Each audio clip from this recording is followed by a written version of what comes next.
అందరికీ నమస్కారం. నా పేరు professor Mudigonda Sivaprasad, retired professor of Osmania University, Shivam Road, Hyderabad, Telangana. కొంతమంది మిత్రులు ఈ మధ్య కొన్ని పోస్టింగ్స్ పెట్టారు. అయ్యా, మీరెందుకండి క్రిస్టియన్స్ను విమర్శిస్తూ కొన్ని పుస్తకాలు రాశారు, మరి వాళ్ళు చాలా మంచివాళ్ళు కదా, వాళ్ళు శాంతిని బోధిస్తూ ఉంటారు, ప్రేమ మతం, ఈ చెంప కొడితే ఈ చెంప చూపించండి అన్నారు కదా, నీ వల్లనే నీ పొరుగు వారిని ప్రేమింపుము, ఇలాంటి మంచి మంచి మాటలు చెప్తున్నారు కదా, వాళ్ళని ఎందుకు ప్రేమిస్తున్నారు మీరు అని. ఈ విషయంలో మీకు తప్పనిసరిగా నేను ఒక విశ్లేషణ ఇవ్వవలసినటువంటి అవసరం ఉన్నది. క్రిస్టియానిటీ అన్నటువంటిది ప్రేమ మతం కాదు, అది విద్వేష మతం. ఒకసారి చరిత్రది చదవండి, 2000 సంవత్సరాల నాటి చరిత్ర. ఏ దేశంలోనూ కూడా అది ప్రేమను పంచిపెట్టలేదు. ఆఫ్రికాకు వెళ్తే అక్కడ ఉన్నటువంటి స్థానిక సంస్కృతిని నాశనం చేసింది. అమెరికాకు వెళ్తే అక్కడ అంతకుముందు రెడ్ ఇండియన్స్ ఉండేవాళ్ళు, వాళ్ళందరినీ చంపేసేశారు. వేల మందిని, లక్షల మందిని చంపారు. ఇప్పుడు ది ప్రజెంట్ అమెరికన్స్, వీళ్ళని ప్యూరిటన్స్ అంటారు, వీళ్ళు బ్రిటన్ నుంచి వచ్చారు. వీళ్ళు వచ్చి అక్కడ ఉన్న స్థానిక సంస్కృతిని నాశనం చేశారు. అట్లాగే స్పెయిన్ వెళ్తే అక్కడ స్పానిష్ కల్చర్ నాశనం చేశారు. మెక్సికోకి వెళ్తే మెక్సికన్ కల్చర్ నాశనం చేశారు. క్రిస్టియానిటీ ఎక్కడికి వెళ్తే అక్కడ ఉన్న లోకల్ కల్చర్ దాన్ని నాశనం చేస్తారు. అంటే the local culture will be destroyed, annihilated by Christianity. The same thing happened in India also. ఇక్కడికి ఇండియాకు వ్యాపారం చేసుకుంటామనేటువంటి ఒకనొక మిషతో వీళ్ళు వచ్చారు. ఎవరు వచ్చారు? ఈస్ట్ ఇండియా కంపెనీ వాళ్ళు. తర్వాత బ్రిటిష్ క్రౌన్ అంటే విక్టోరియా రాణి, వాళ్ళంతా పరిపాలనకు వచ్చారు. అక్కడి నుంచి ఇక్కడున్న స్థానికమైన హిందూ సంస్కృతిని నాశనం చేశారు. నాశనం చేసి వాళ్ళ మతాన్ని ప్రచారం చేశారు. వాళ్ళ మతాన్ని కనుక అంగీకరించకపోతే చంపారు. Mercilessly they killed Hindus in Goa.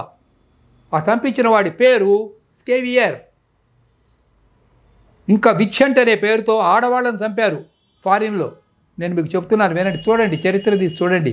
విచ్ఛంట్, మంత్రగత్తెలని పేరు పెట్టి ఆడవాళ్ళని తగలబెట్టారు, సజీవ దహనం చేశారు. విన్నారా? ఇలాంటి సంఘటనలు చరిత్రలో ఒకళ్ళిద్దరు కాదు, వేల మందిని ఆ రకంగా చంపారు. ఇలాంటి సంఘటనలు మీరు ఒక్కసారి బ్రిటిష్ హిస్టరీ చదివినట్టయితే మీకు బాగా అర్థమవుతుంది. ఇండియాలో బలవంతంగా మతం మార్పిళ్ళు చేశారు. బలవంతంగా మతం మార్పిళ్ళకు అంగీకరించకపోయినట్లయితే, మీకు ఇంతకుముందు ఔరంగజేబు గురించి మనం చదువుకున్నాం. పంజాబ్ ప్రాంతంలో తేజ్ బహదూర్ పిల్లలు, చిన్న చిన్న పిల్లలు, అంటే వీళ్ళు సిక్కు మతానికి చెందిన వాళ్ళు మతం మార్పిడికి అంగీకరించకపోతే సజీవ దహనం చేశారు వాళ్ళని. ఎవరు చేశారు? ఔరంగజేబు. వీళ్ళు కూడా అట్లాంటి వాళ్ళే, ఈ క్రిస్టియన్స్. మత మార్పిడికి అంగీకరించకపోతే వాళ్ళందరినీ కూడా చంపేసేశారు.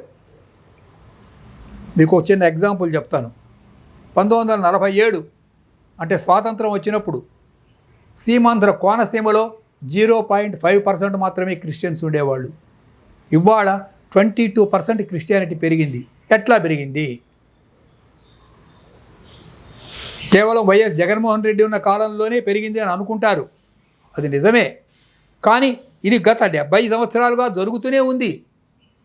స్వాతంత్రం వచ్చిన తర్వాత కూడా జరిగింది. ఇప్పుడు చరిత్రలో ఔరంగజేబు 36,000 టెంపుల్స్ని ధ్వంసం చేశాడని చదువుకున్నాం కదా. Aurangzeb destroyed 36,000 of Hindu temples అని. Recently what happened in Andhra Pradesh? 400 Hindu temples were destroyed during the period of Y.S. Jagannamohan Reddy. How it happened? Now, it is the duty of the present AP government to inquire about this. గత పరిపాలనలో జరిగినటువంటి విధ్వంసం ఏదైతే ఉందో, ఏ temples అయితే ధ్వంసం చేయబడ్డాయో వాటన్నింటిని గురించి వాళ్ళు పరిశీలించాలి. 1 lakh acres of Hindu land అంటే ఈనాం భూములు అంటారు, జాగీరు భూములు అంటారు, మిరాసీ భూములు అంటారు, ఈ టెంపుల్స్కు సంబంధించిన మాన్యాలు అంటారు. ఈయన మాన్యాలు 1,00,000 acres of our temple land. ఈ ల్యాండ్ మొత్తాన్ని కూడా encroached by Congress people, communist people and Christians and even Muslims. ఈ ముస్లిమ్స్ వక్ఫ్ బోర్డు అని ఉంది.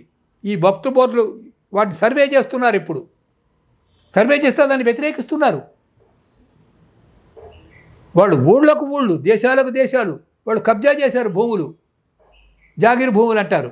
దీని మీద ఒకసారి ఎంక్వైరీ చేయొద్దా? వాళ్ళు బెదిరిస్తున్నారు. అంతర్యుద్ధం అంటే సివిల్ వార్ వస్తుందని బెదిరిస్తున్నారు, భయపెడుతున్నారు. జాగ్రత్తగా ఉండండి Hindus, my countrymen, my brothers and sisters of India, beware of this situation. కాబట్టి ఈ విషయంలో నేను 8 పుస్తకాలు రాశాను. దాన్నే క్రైస్తవాష్టకం అంటారు. ఈ కల్పన బాగుంది, బైబుల్ డీకోడ్, సత్యమేవ జయతే, దొంగలున్నారు జాగ్రత్త, గంగ నుంచి గంగ వరకు, ఇట్లా ఇది నిజం. చిన్న మొత్తం 8 పుస్తకాలు రాశాను. మీకు కావాలంటే ఆ పుస్తకాలు చదవచ్చు. దాని మీరు పెద్ద ఖరీదేమి ఇవ్వనక్కర్లేదు. అది ప్రింటింగ్ ఛార్జ్ ఇస్తే చాలు. మీకు నెంబర్ ఇస్తాను, 9701327539. మళ్ళీ చదువుతాను, 9701327539. ఈ నెంబర్కి ఫోన్ చేయండి మిత్రులారా. మీకు రిజిస్టర్డ్ పోస్ట్లో లేకపోతే పార్సిల్లో ఈ పుస్తకాలు, ఈ క్రైస్తవ అష్టకం అంటే క్రైస్తవులు చేసిన దుర్మార్గాలన్నీ కూడా ఇందులో వివరంగా ఫ్యాక్ట్స్ అండ్ ఫిగర్స్తో సహా మీకు స్టాటిస్టిక్స్ అన్నీ కూడా ఇవ్వడం జరిగింది. కన్వర్షన్స్ ఎట్లా చేశారు, మత మార్పిళ్ళు ఎట్లా చేశారు, ఈ మత మార్పిళ్ళకు వీళ్ళకి డబ్బు ఎక్కడెక్కడి నుంచి వచ్చింది, NGO funds, USAID funds, facts and figures, ఇవన్నీ దాచే విషయాలు కావు. కాబట్టి ఈ విషయాలన్నీ తెలుసుకొని హిందువులు జాగరూకులై ప్రవర్తించవలసిన సమయం వచ్చింది అని మీకు నేను మనవి చేసుకుంటున్నాను. నమస్కారం. My Media, the voice of India.